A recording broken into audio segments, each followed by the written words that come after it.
les rayons et les ondes vous proposent chaque semaine les rencontres de Sophie avec celles et ceux qui font le territoire.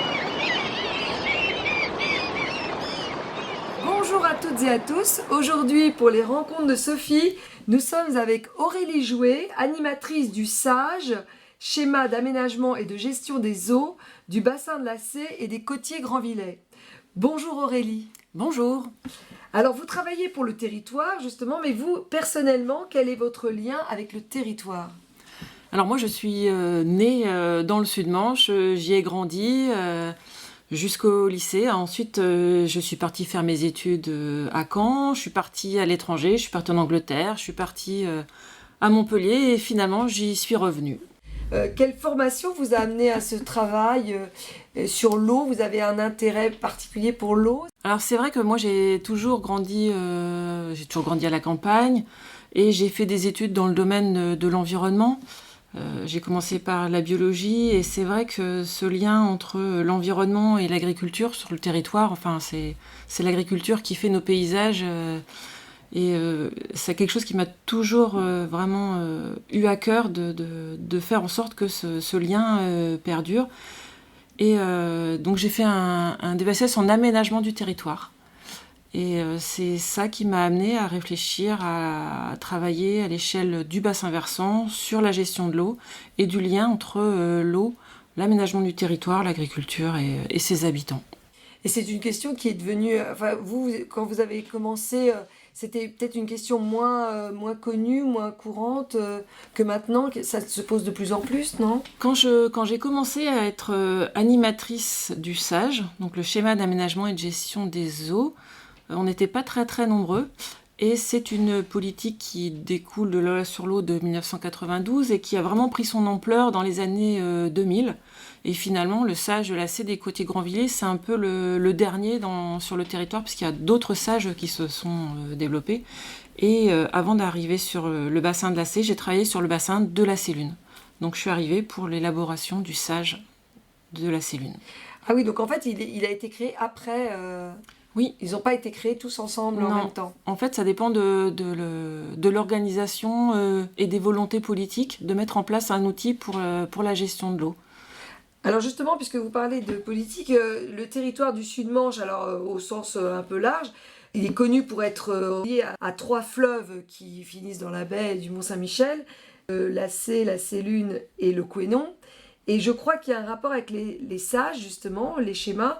Alors, expliquez-nous, justement, comment ça s'est fait, ces limites, pourquoi ces limites ? Alors, les sages, ils s'appuient sur les limites hydrographiques, c'est-à-dire que ce ne sont pas des limites administratives, ce sont les limites du bassin versant. Le bassin versant, c'est la surface sur laquelle chaque goutte d'eau va couler dans un petit ruisseau, puis une petite rivière, pour arriver dans un fleuve et finir à la mer. Donc ce sont des surfaces qui sont séparées par des lignes de crête. Donc le bassin du versant de la Célune est séparé de celui de la Cé par la route d'Avranches-Mortain. Par exemple, donc il y a des repères assez faciles à avoir géographiquement. Voilà, c'est les points hauts sont les limites entre les bassins versants. Donc alors on peut dire que c'est Grandville jusqu'à Grandville-Avranches. Voilà, jusqu'à Mortain, alors ça va... Donc le bassin de la Cé, il va de la Cé et des côtiers Grand-Villers. Il va de Grandville, prend tous les petits côtiers, et le bassin de la Cé depuis sa source sur Deval. Et les autres sages, il y a le sage de la Célune qui prend une partie de ses sources en Ille-et-Vilaine et en Mayenne, le sage du Couesnon qui est à cheval sur la Manche et l'Ille-et-Vilaine, et puis à la marge on a d'autres sages puisque sur le Mortainais on a des petits cours d'eau qui partent vers le bassin de la Mayenne ou le bassin de l'Orne ou le bassin de la Vire ou le bassin de la Sienne. Donc on est vraiment au carrefour des eaux. Quand on voit d'ailleurs le château d'eau de Chaulieu, c'est vraiment le sommet de la Manche d'ailleurs.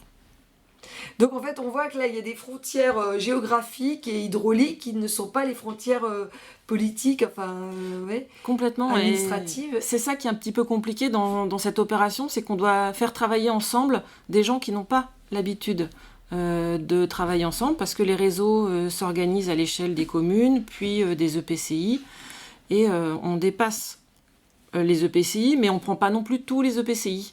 Donc c'est toujours une cote un petit peu ajustée à chaque fois pour travailler vraiment à l'échelle du bassin versant. Ouais, c'est complexe et en même temps c'est peut-être intéressant justement d'échanger avec des gens d'autres territoires, enfin. Tout l'intérêt du SAGE, c'est qu'il est élaboré par la CLE. Donc la CLE, c'est la Commission locale de l'eau. Donc cette CLE, c'est le Parlement de l'eau du bassin versant en fait. Donc elle représente tous les acteurs du territoire. Donc ça représente les collectivités, donc les communes, les comités de communes, les syndicats. Donc pour la moitié des membres de la CLE. Pour un quart, les représentants des usagers. Donc on a les chambres consulaires, chambres de commerce et d'industrie, chambres d'agriculture, les associations environnement, les associations de pêche, les associations de consommateurs, les propriétaires fonciers. Et pour le dernier quart, les représentants des services de l'État. Donc les services départementaux ou régionaux, l'agence de l'eau, l'OFB, l'agence régionale de santé, tous ceux qui ont maille à partir sur le domaine de l'eau. Et donc il y a une clé par sage ou c'est une clé regroupe plusieurs sages ? Chaque sage a sa clé. D'accord. Parce que chaque territoire est différent. D'accord. Donc la clé, en fait, c'est les personnes qui s'occupent du sage. En fait, voilà, c'est une commission. Voilà, c'est un regroupement de personnes. Ouais, d'accord. Bah, c'est important parce que c'est beaucoup de termes et puis là, justement, vous allez communiquer. C'est important que les gens comprennent les mots. Alors, il y a un dernier sigle qu'on ne peut pas prononcer comme ça, c'est plus difficile. Il faut donner juste les lettres. C'est la SMPGA. Le SMPGA. Donc c'est le syndicat de mutualisation pour l'eau potable du Grand-Villers et de l'Avanchin. Donc le SMPGA en fait est la structure porteuse pour l'élaboration du SAGE parce que la clé c'est une commission, elle n'a pas d'existence juridique. Donc elle a besoin d'une structure pour financer les études, pour financer l'animation, pour percevoir les subventions. Donc c'est un petit peu la structure qui permet à la clé de vivre en fait.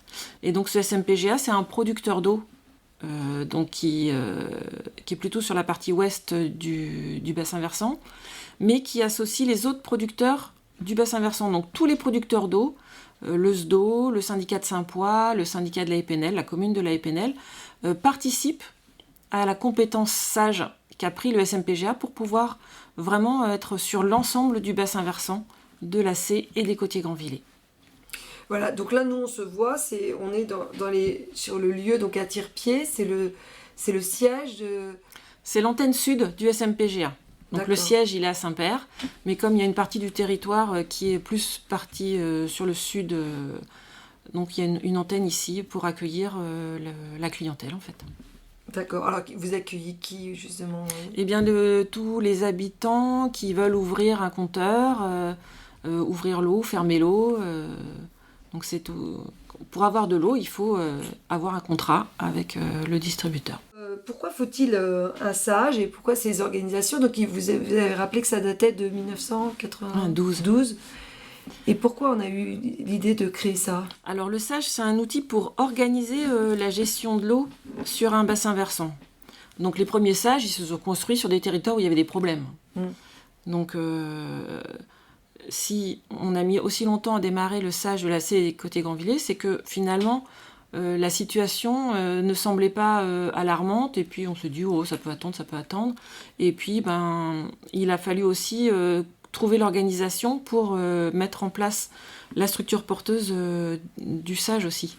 C'est qu'il y a eu des atermoiements pendant de nombreuses années pour arriver à ce que ce soit le SMPGA qui décide de s'organiser pour pouvoir assumer cette compétence que la clé lui a confiée, en fait.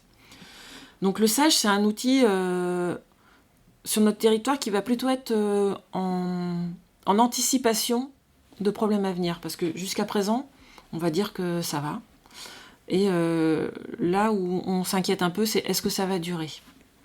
Donc c'est pour ça qu'on a mis en place un SAGE, parce que c'est quand même mieux de commencer à s'organiser avant d'être dans le dur des problèmes. Il y a eu une réunion, c'était la salle de RL, c'était sur l'eau justement, et c'était organisé par le SMPGA.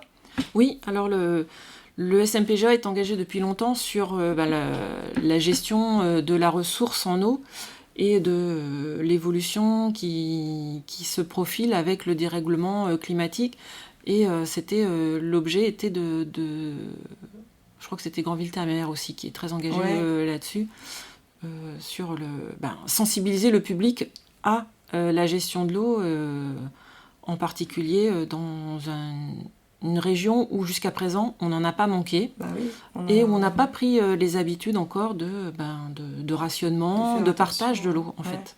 Et en fait, je me souviens, ça m'avait marqué, il nous avait expliqué qu'il y a eu un été où on était, parce qu'il y a plusieurs phases d'alerte, et qu'il y a eu un été où on était à quelques jours de passer à une alerte où on distribuait de l'eau, on coupait l'eau, enfin on empêchait tout, on limitait l'eau, on distribuait des bouteilles d'eau, et il s'est mis à pleuvoir juste à ce moment-là, au mois d'août.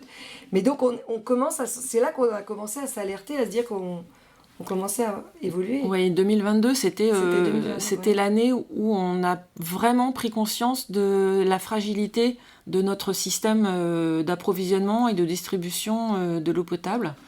Parce la distribution d'eau est relativement sécurisée, il y a des interconnexions entre les différentes structures, de façon à ce que s'il y en a un qui a un problème, on puisse l'alimenter par un autre secteur, etc.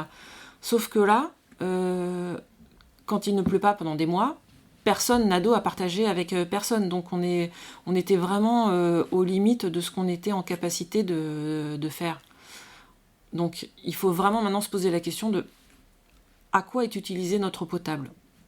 Et c'est vraiment ça que dans le SAGE, on veut, c'est anticiper les situations pour que ce ne soit pas la crise et qu'on soit déjà prêt, organisé, et qu'on n'arrive pas jusqu'à ce stade où on n'a plus d'eau à distribuer, on en arrive à distribuer de l'eau en bouteille.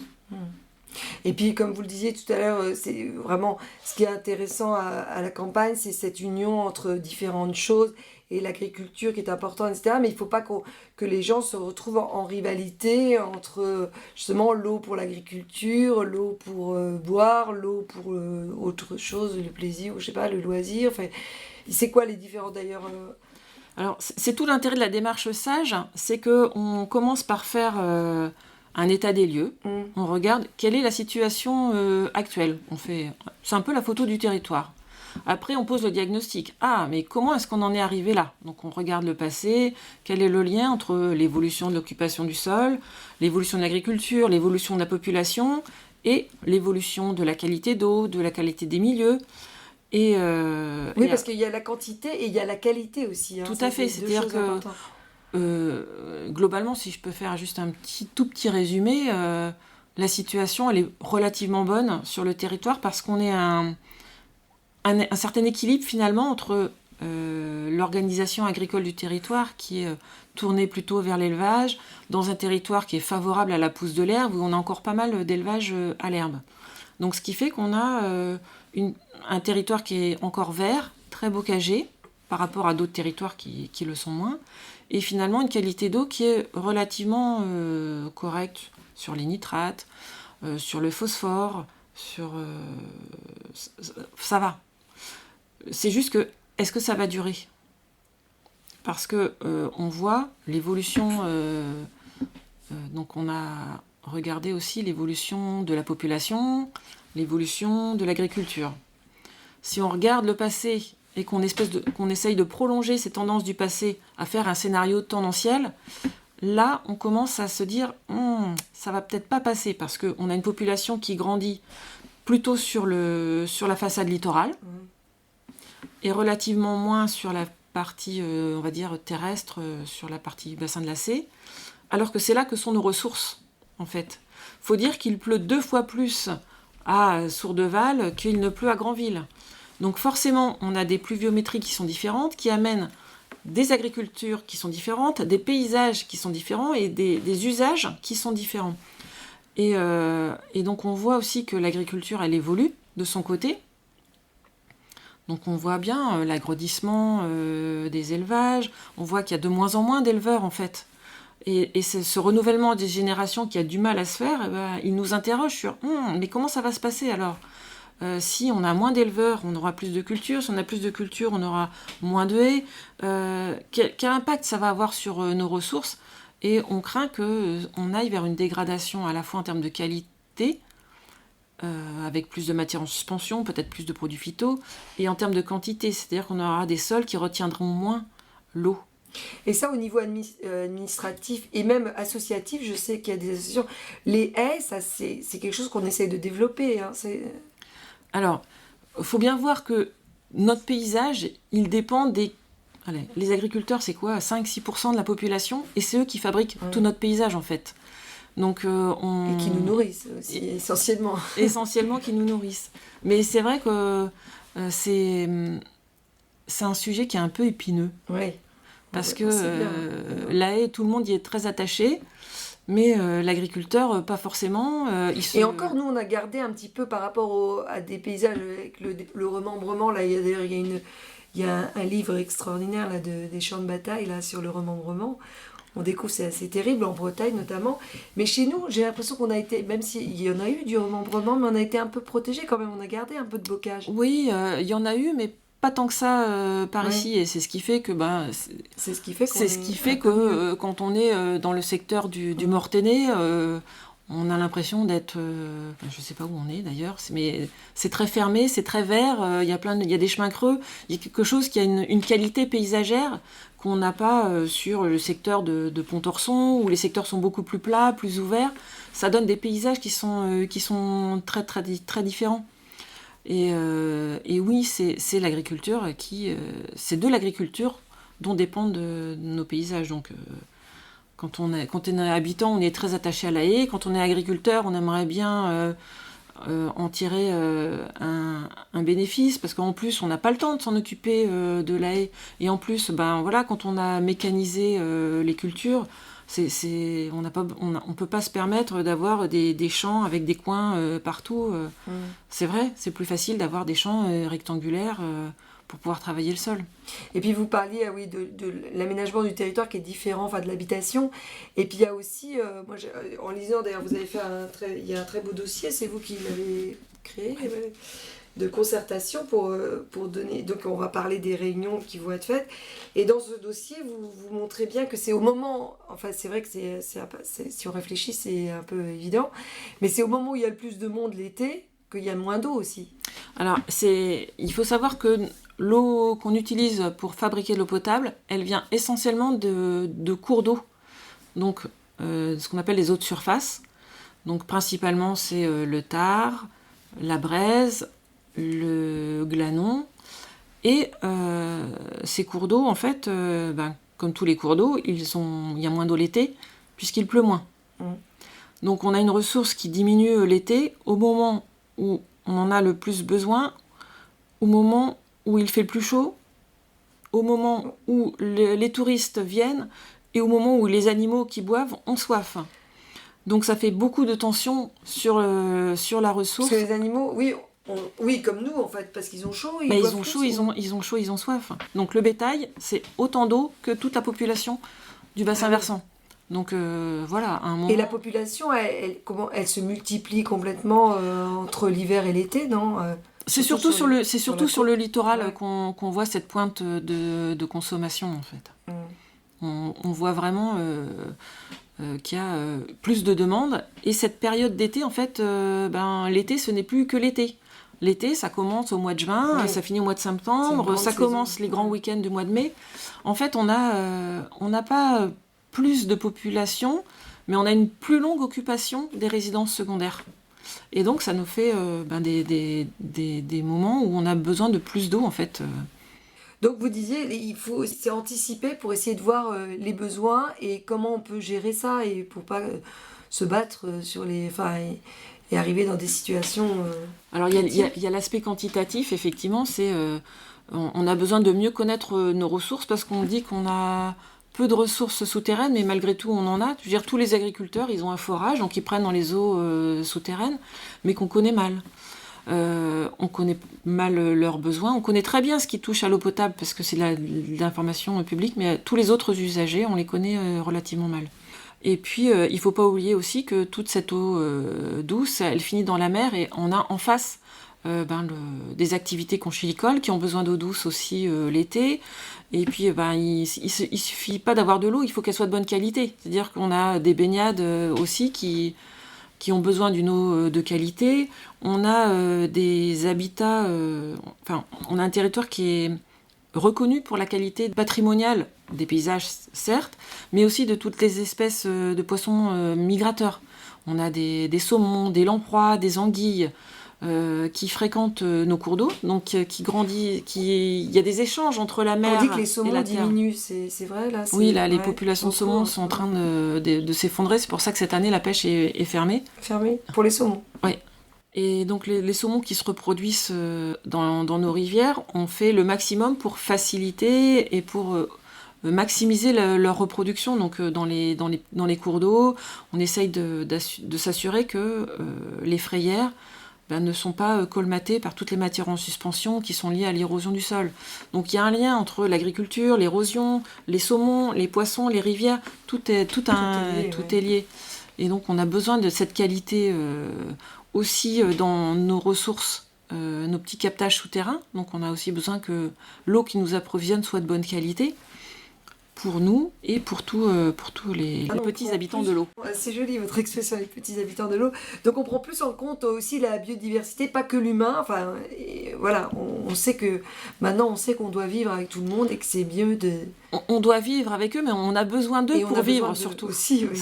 C'est-à-dire que toutes les zones humides, on veut les préserver. C'est pas juste pour le plaisir de préserver les libellules. Ouais. C'est parce que c'est les zones humides, elles servent d'éponge. C'est-à-dire qu'elles stockent l'eau l'hiver pour redonner l'eau au cours d'eau l'été. Elles épurent une partie des eaux qui coulent du bassin versant avant d'aller jusqu'au cours d'eau. Si on veut protéger les haies, c'est parce qu'elles favorisent l'infiltration pour que l'eau aille s'infiltrer dans le sol, pour que c'est notre réservoir le sol, hein. C'est là que doit se stocker l'eau toute l'année pour qu'on en ait jusqu'en été. Donc, et absorber justement, parce que ça aussi on a des phénomènes de plus en plus d'inondations, de crues énormes. Et effectivement, j'ai pas parlé du premier facteur d'influence du territoire, c'est le changement climatique. Ouais. On peut pas me parler de dérèglement climatique. Ouais. On sait qu'on aura... peut-être autant d'eau, mais il ne pleuvra pas de la même façon. C'est-à-dire qu'il pleuvra a priori plutôt plus l'hiver et moins l'été. Et quand il va pleuvoir en grosse quantité. Enfin, on le voit déjà, que quand il y a des orages, c'est un peu catastrophique. Bon, on aura toujours des orages, mais peut-être plus fréquents en fait. Donc ça relie ce que vous disiez au départ, c'est aussi l'aménagement du territoire. Il va falloir aménager pour éviter ces routes parfois qui ruissellent. Moi j'ai eu ça près de chez moi, à Ronthon, là, il y a des routes qui ruisselaient complètement, là, c'était impressionnant. Hein. C'est des épisodes qui sont très localisés. Ouais. Et là on le voit en zone agricole, mais c'est également vrai en zone urbaine, c'est-à-dire qu'on a artificialisé les sols pendant des dizaines et des dizaines d'années, et ce qui fait que maintenant on a des bassins versants qui sont très réactifs. C'est dès qu'il y a une pluie, comme tout est imperméabilisé, tout finit dans le tuyau, puis dans le cours d'eau, et à l'aval du bassin versant, on se retrouve à déborder. On voit très bien, et par exemple... ça n'a pas bénéficié avant, quoi. En amont, ça aurait pu bénéficier en passant dans la terre, dans la nature. Ouais. Regardez un tout petit bassin versant qui est le bassin versant de la Pivette. La plupart de son bassin versant, c'est les zones commerciales autour du Leclerc, par exemple. Oui, on connaît grâce au yaourt, Pivette et pas Lorette. Ouais, oui, il y a ce petit cours d'eau, il prend effectivement ses sources dans les zones agricoles, et puis il reçoit toutes les eaux de la zone de l'extension d'Avranches, de Saint-Martin-des-Champs, de Saint-Seigné-sous-Avranches, et tout ça, tous ces écoulements, ils se concentrent, et ça fait des cours d'eau, un cours d'eau, la Pivette, qui finit par déborder jusqu'à l'hôpital, en fait. Donc on a un gros travail à faire aussi de désimperméabilisation. C'est-à-dire qu'il faut faire en sorte maintenant que la goutte de pluie, quand elle tombe, il faut l'infiltrer vers le sol le plus rapidement possible. Il faut que les parkings, on commence à voir des parkings un petit peu différents, un peu plus verts, un peu plus perméables. Et ça, c'est quelque chose qui va falloir se développer. Vous dites ça, j'y pense à Sartilly, c'est ce qui a été fait oui, en fait. La rénovation du bourg de Sartilly. Oui, le parking, il y a de l'herbe qui pousse entre les grillages et les pierres. Et puis il y a des choses auxquelles on n'avait pas réfléchi avant. En fait, il faut maintenant réfléchir nos aménagements de bourg différemment. On ne peut plus faire comme on faisait en 1980, une route avec un trottoir avec une bordure en granit, un trottoir tout propre qui va jusqu'au pied du mur. Ça, ce n'est plus possible. Et il faut maintenant réfléchir à l'inverse. C'est comment est-ce qu'on fait pour que l'eau qui roule sur la route, et bien finalement les espaces verts ils soient plutôt en creux pour que ça aille s'infiltrer dans les zones où on a de la végétation, parce qu'on a besoin aussi de cette végétation pour infiltrer l'eau, mais aussi pour faire de la verdure. Les plantes, quand elles absorbent de l'eau, en fait, après, elles l'évaporent. Donc, elles contribuent au confort thermique dans les villes. On a besoin de la nature en ville beaucoup plus que...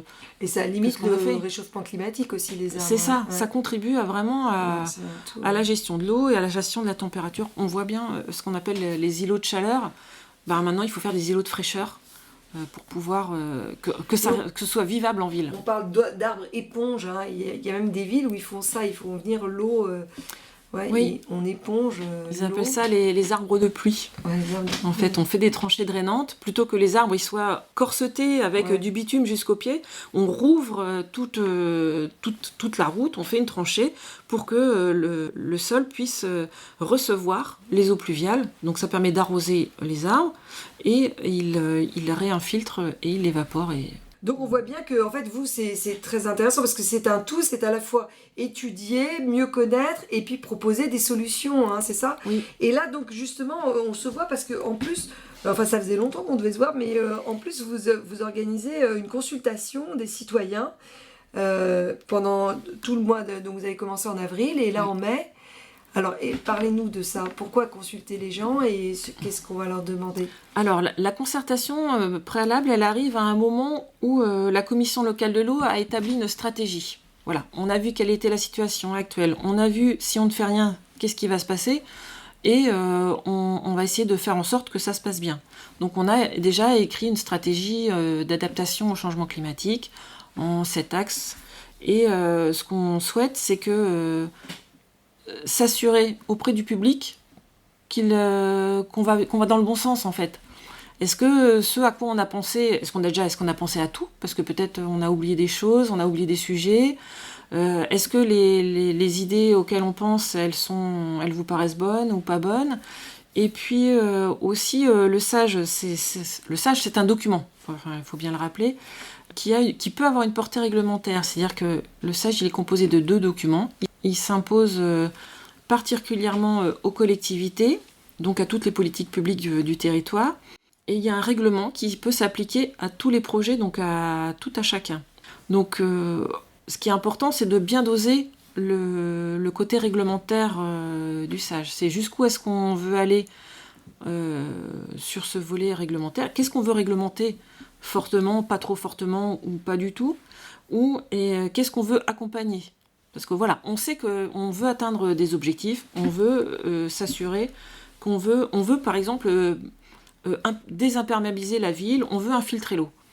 Pour ça, est-ce qu'on veut utiliser un outil réglementaire ? C'est-à-dire qu'on impose, par exemple, à toute nouvelle construction d'avoir une récupération des eaux et un double réseau dans sa maison pour alimenter les toilettes, par exemple.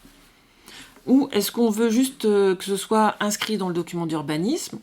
Et puis que le document d'urbanisme, il ajustera, il verra comment on peut décliner un peu cette règle. Et ça permet justement de doser ce curseur réglementaire. Cette réglementation, on peut aussi se dire jusqu'où est-ce qu'on va dans la réglementation des haies, parce que les agriculteurs, ils nous disent « Ah ben oui, non mais nous on a déjà 13 réglementations sur la haie. » Et en même temps, quand on discute avec les gens, on dit « Ah bah oui, mais tous les hivers, on en voit encore tomber des haies. » Donc on n'a pas tous la même perception de c'est quoi la réglementation. Donc il faut aussi bien rappeler, pas faire de surréglementation, mais plutôt voir où sont les trous dans la raquette réglementaire. peut-être déjà voir les règlements qui ne sont pas appliqués. Voilà, parce qu'en fait, ça ne sert à rien de faire des... C'est comme on dit sur les lois, on fait plein de lois, alors que parfois il y a des lois qui ne sont pas appliquées. En fait, oui, c'est ça. C'est qu'il y a déjà des règles, ça ne sert à rien d'en faire plus, mais peut-être se demander pourquoi elles ne sont pas déjà appliquées. Ou de mieux de les adapter un petit peu s'il y a des choses qui ne vont pas. Ouais. Oui, et peut-être ces règles, elles ont besoin d'être accompagnées, explicitées, pour être mises en œuvre. Oui, informer les gens et en même temps tâter le terrain, voir un petit peu et voir leur retour, comment ils réagissent. C'est ça, est-ce qu'on a bien la même perception du territoire, ce qu'on envisage de faire, est-ce que ça paraît correct, adapté ou suffisant ou pas, et ce qui va permettre à la commission locale de l'eau de pouvoir continuer à rédiger son document maintenant, puisqu'on souhaite que ce document, on puisse le rédiger d'ici la fin de l'année. Alors justement, comment donner son avis alors, et comment s'informer ? Alors on a donc mis en place un site internet pour pouvoir s'informer, et il y a un petit questionnaire, parce que c'est pas toujours facile, oui, sur quoi je vais donner mon avis, je sais pas, j'y connais rien, etc. Il y a un petit questionnaire qui est relativement simple à suivre. Je l'ai fait et c'est vrai qu'il est assez simple, et en fait ça explique bien et on peut y répondre même si on n'est pas un spécialiste de l'eau. On n'a pas besoin des spécialistes. Les spécialistes, on leur a déjà parlé, normalement on n'est pas trop à côté de la plaque. Mais voilà, ce questionnaire, ça permet à chacun de répondre à des questions, à trier, classer, nous aider à mettre des priorités aussi, peut-être parce qu'on ne pourra pas tout faire partout, ou pas tout de suite, il faudra qu'on programme dans le temps, donc ça peut être bien aussi de pouvoir s'assurer que ça répond. Dans quel ordre on fait les choses. Ouais. Donc ça c'est le www.sage-c-cotier-grandvillet.fr. Mais on tape Sage C, on tombe dessus. Donc il y a le dossier justement dont je parlais tout à l'heure, vous avez fait là, pendant 3 ans, hein, c'est ça, c'est un dossier. Oui, ça fait 3 ans qu'on travaille. D'études, et qui est consultable en mairie pour ceux qui n'ont pas internet, voilà. Tout à fait. On peut aussi aller en mairie. Et c'est là qu'on peut avoir accès au questionnaire en ligne.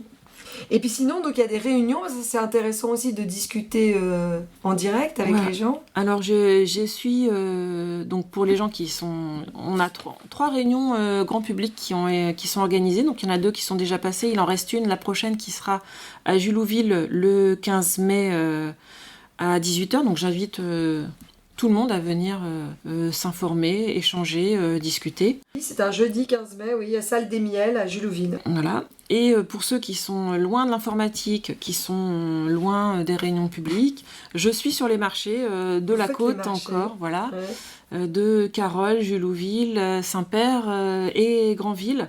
Alors j'ai regardé, en fait, vous avez commencé d'ailleurs pour les réunions aussi, Cuves et Tire-Pied, et puis sur Deval-Bresset, pour les marchés, vous avez commencé plutôt par la terre, et maintenant vous arrivez à la côte. Hein. Voilà.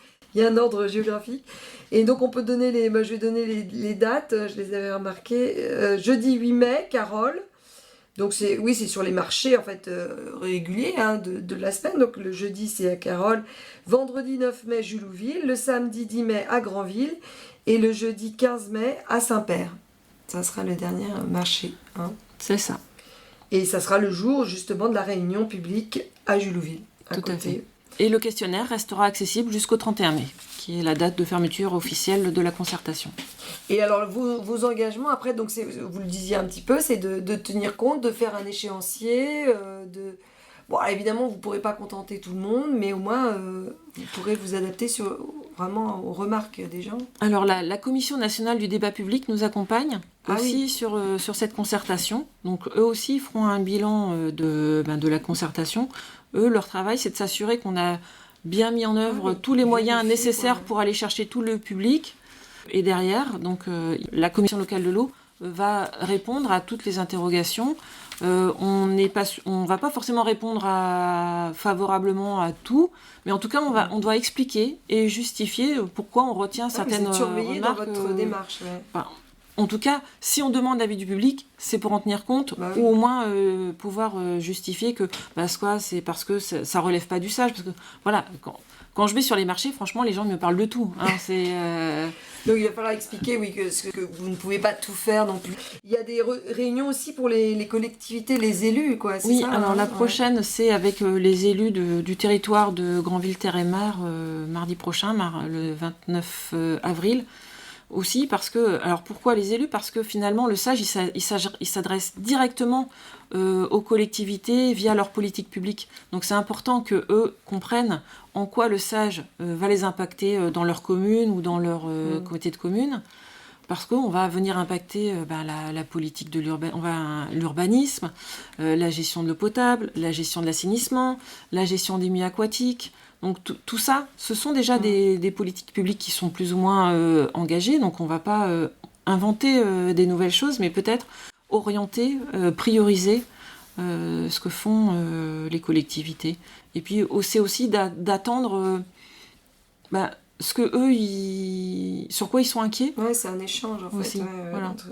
Et puis comme ça, ils peuvent transmettre aussi. Donc déjà, eux, ils peuvent l'adapter dans leur politique, leur projet, et puis l'expliquer aussi au public qui viendra. Voilà, et puis relayer l'information pour qu'on ait un public aussi large que possible. Écoutez, merci beaucoup Aurélie Jouet, c'est très complet. Et donc si on veut plus d'infos et justement y participer vraiment, on a dit tous les procédés, soit sur Internet, soit en mairie, soit dans les réunions, soit sur les marchés, en mai, là, tout le mois de mai.